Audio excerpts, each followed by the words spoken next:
Hi! Hello! నమస్తే. Welcome to BRK. నేను మానస. ఈరోజు మనతో పాటు ఉన్నారు ఫిట్‌కస్ హోమియోపతి డాక్టర్ తేజస్విని గారు ఉన్నారు. వారితో మాట్లాడదాం. Hi ma'am. హాయ్ అండి.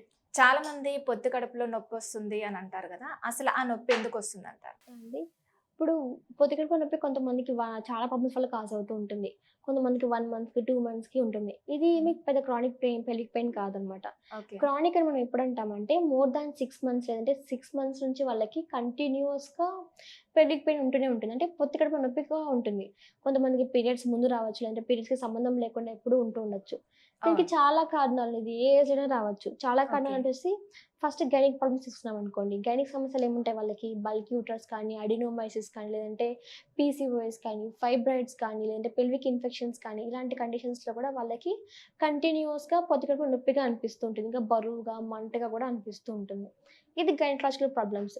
ఇవి కాకుండా వాళ్ళకేదైనా యూరినరీ ఇన్ఫెక్షన్స్ ఏదైనా ఉన్నా, బ్యాక్టీరియల్ ఇన్ఫెక్షన్స్ కానీ, లేదంటే బ్లాడర్ డిసార్డర్స్ అంటాం. అంటే యూరినరీ బ్యాగ్ ఏదైతే ఉంటుందో, ఆ ఓకే. ప్రాబ్లమ్స్ ఏదైనా ఉండడం వల్ల కూడా వాళ్ళకి కంటిన్యూయస్‌గా పెల్విక్ పెయిన్ కనిపిస్తూ ఉంటుంది. దీంతో పాటు డైజెస్టివ్ సింప్టమ్స్ ఉంటాయి కొన్ని. క్రానిక్ కాన్‌స్టిపేషన్ అని చాలా రోజుల నుంచి వాళ్ళకి మలబద్ధకంగా ఉండి, స్టూల్ ఓకే. పాస్ అవ్వకపోవడం వల్ల, లేదంటే ఇంకేమైనా గ్యాస్ట్రిక్ అల్సర్స్ కానివ్వండి, ఇలా ఏమైనా ఉన్నప్పుడు వాళ్ళకి పొత్తి కడుపులో నొప్పిగా అనిపిస్తూ ఉంటుంది. అంటే పర్టిక్యులర్‌గా దీని వల్లనే ఇది పొత్తి కడుపు నొప్పొస్తుందని చెప్పలేం. ఫస్ట్ ఎవరైతే ఇలా కంటిన్యూయస్‌గా 6 మంత్స్ పాటు పెళ్లికి పెద్ద ఫీల్ అవుతున్నారో వాళ్ళకి ఒక అల్ట్రాసౌండ్ స్కాన్ సజెస్ట్ చేస్తుంటాం. ఈ అల్ట్రాసౌండ్ స్కాన్‌లో అసలు ఏంటి ప్రాబ్లమ్? అడినోమైసిసా? లేదంటే గైనకాలజీ ప్రాబ్లమ్స్ ఏదైనా ఉన్నాయా? ఫైబ్రాయిడ్స్ కానీ, లేదంటే పెల్విక్ ఇన్ఫెక్షన్స్ కానీ ఏదైనా ఉన్నాయా? రిలేట్ చేస్తూ ఉంటాం. సపోజ్ ఇన్ఫెక్షన్స్ కానీ, ఫైబ్రాయిడ్స్ కానీ ఉన్నాయనుకోండి, దాని పరంగా ట్రీట్మెంట్ ఇవ్వడం జరుగుతుంది. ఫైబ్రాయిడ్స్ ఉన్నాయనుకోండి, వాళ్ళు సర్జరీ వరకు వెళ్ళకుండా ఆ ఫైబ్రాయిడ్స్‌ని ఫర్దర్‌గా గ్రో అవ్వకుండా ఎర్లీగా ఫైబ్రాయిడ్స్ తగ్గిపోయేలాగా ట్రీట్మెంట్ ఇవ్వడం జరుగుతుంది. ఓకే. సో, ఆ ఫైబ్రాయిడ్స్ మళ్ళీ రాకుండా కూడా ఉంటాయి. Okay. In case bulk uterus కానీ, అడినోమైసిస్ కానీ ఇలా ఉన్నాయనుకోండి. అలాంటి కండిషన్స్‌లో కూడా సర్జరీ వరకు వెళ్ళకుండా నేచురల్‌గానే మెడిసిన్స్‌తో క్యూర్ చేసుకోవచ్చు. ఓకే. ఇంకా వాళ్ళకి ఇలాంటివి ఉన్నప్పుడు పెల్విక్ పెయిన్‌తో పాటు వాళ్ళకి పీరియడ్స్ టైమ్‌లో హెవీగా పెయిన్స్ రావడం కానివ్వండి, పెయిన్‌ఫుల్ పీరియడ్స్ అంటుంటాం. లేదంటే హెవీగా బ్లీడింగ్ రావడం, క్లాట్స్ పడడం ఇవన్నీ ఉంటాయి. అంటే ఈ పెయిన్ ఈ ఈ పీరియడ్ ప్రాబ్లమ్స్‌తో పాటు వాళ్ళకి కంటిన్యూయస్‌గా పొత్తి కడుపులో నొప్పుందంటే గైనకాలజికల్ ప్రాబ్లమ్సే కామన్‌గా ఉంటాయి వాళ్ళలోని. ఓకే. ఏదైనా ఉండొచ్చు. బల్క్ యూట్రస్ కానీ, అడినోమైసిస్ కానీ ఏదైనా ఉండొచ్చు వాళ్ళలోని. ఓకే. నెక్స్ట్ బ్లాడర్ ఇన్ఫెక్షన్స్ అంటాం. కొంతమందికి ఎలా ఉంటుందంటే రిపీటెడ్‌గా ఇన్ఫెక్షన్స్ ఉంటాయి.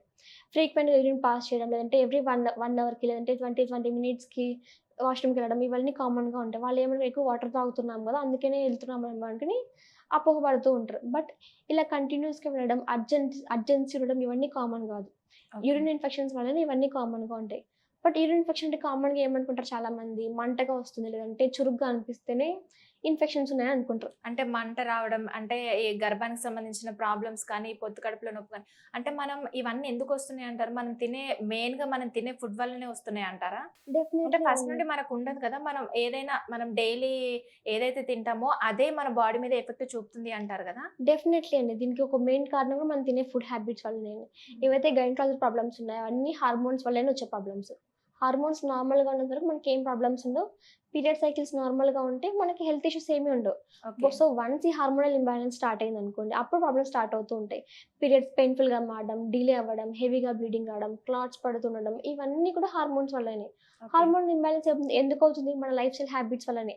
మనం తినే ఫుడ్ హ్యాబిట్స్ వల్లనే. మనం ఏం చేస్తున్నాం? ఎక్కువ జంక్ ఫుడ్స్ కానీ, కార్బోహైడ్రేట్ రిచ్ ఫుడ్స్ కానీ తీసుకుంటూ ఉన్నాం. ఇవి ఏం చేస్తాయి? మన బాడీలో గ్లూకోజ్ ఇంటాలరెన్స్ పెంచుతాయి. దీనివల్ల వాళ్ళకి ఇన్సులిన్ రెసిస్టెన్స్ స్టార్ట్ అయ్యి దాని ద్వారా మెయిన్ ఈస్ట్రోజన్ హార్మోన్ ఏదైతే ఉంటుందో, ఆ హార్మోన్ అనేది ఇంబాలెన్స్ అవ్వడం జరుగుతుంది. కొంతమందిలో ఎక్కువవ్వడం, తక్కువవ్వడం జరుగుతుంది. ఈ ఎక్కువవ్వడం, తక్కువవ్వడం వల్లనే ఇన్ని ప్రాబ్లమ్స్ స్టార్ట్ అవుతూ ఉన్నాయి. సో, మెయిన్ లింక్ ఎక్కడ స్టార్ట్ అయిందంటే, ఫుడ్ వల్లనే స్టార్ట్ అవుతుంది ఇదంతా. హ్మ్. ఇంకా ఈ కంటిన్యూయస్‌గా పొత్తి కడుపులో ఉన్న వాళ్ళకి ఆ కాన్‌స్టిపేషన్ కూడా మెయిన్ కారణమే. ఇలా ఫుడ్ ఓకే. హ్యాబిట్స్ సరిగ్గా లేకపోవడం కూడా కాన్‌స్టిపేషన్ ఉంటుంది వాళ్ళకి. సో, అలాగే స్టూల్ మొత్తం అలానే ఇంటెస్టైన్స్‌లో ఉండిపోవడం వల్ల వాళ్ళకి పెయిన్‌గా ఉంటుంది వాళ్ళకి. దీనికి మరి హోమియోపతిలో ఎలాంటి ట్రీట్మెంట్ ఉంటుంది? యాహ్! అండి. మెయిన్‌గా అసలు ఎందుకు ప్రాబ్లమ్ స్టార్ట్ అయింది? రూట్ కాజ్ ఏంటో ఐడెంటిఫై చేసి ట్రీట్మెంట్ ఇవ్వడం జరుగుతుంది. కొంతమందికి ఇన్ఫెక్షన్స్ ఉన్నా గూడా ఇలా కంటిన్యూయస్‌గా పెల్విక్ పెయిన్ ఉంటుంది కాబట్టి, ఆ ఇన్ఫెక్షన్స్‌ని క్లియర్ ఔట్ చేయడం జరుగుతుంది. అంటే ఇన్ఫెక్షన్ ఏ టైప్ ఆఫ్ ఇన్ఫెక్షన్ బాక్టీరియలా, వెజనలా, వైరల్ ఇన్ఫెక్షన్స్ అనేటివి రిలోట్ చేస్తూ ఉంటాం. దాని పరంగా ట్రీట్మెంట్ ఇవ్వడం జరుగుతుంది. దాంతో పాటు ఇది మళ్ళీ మళ్ళీ ఇన్ఫెక్షన్స్ రాకుండా వాళ్ళకి ప్రివెంటివ్‌గా మెడిసిన్స్ ఇవ్వడం జరుగుతుంది. ఇన్‌కేస్ ఇంకా గైనకాలజికల్ ప్రాబ్లమ్స్ అనుకోండి, సర్జరీ వరకు వెళ్ళకుండా నేచురల్‌గానే ఆ ఉన్న ప్రాబ్లమ్స్ తగ్గించుకునేలాగా లేదంటే స్టేబుల్‌గా మెయింటైన్ చేసుకునేలాగా చేసుకోవచ్చు. అంటే సైడ్ ఎఫెక్ట్స్ లేకుండా సిమ్టమ్ రిలీఫ్కి వచ్చేలాగా చేసుకుంటూ ఉండొచ్చు.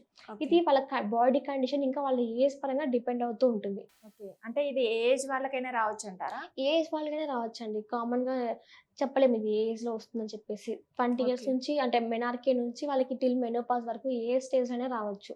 ఇంకా ఓకే. కొంతమందికి అప్పుడే పీరియడ్స్ వచ్చే ముందే పెయిన్‌ఫుల్‌గా ఉంటది. అవును.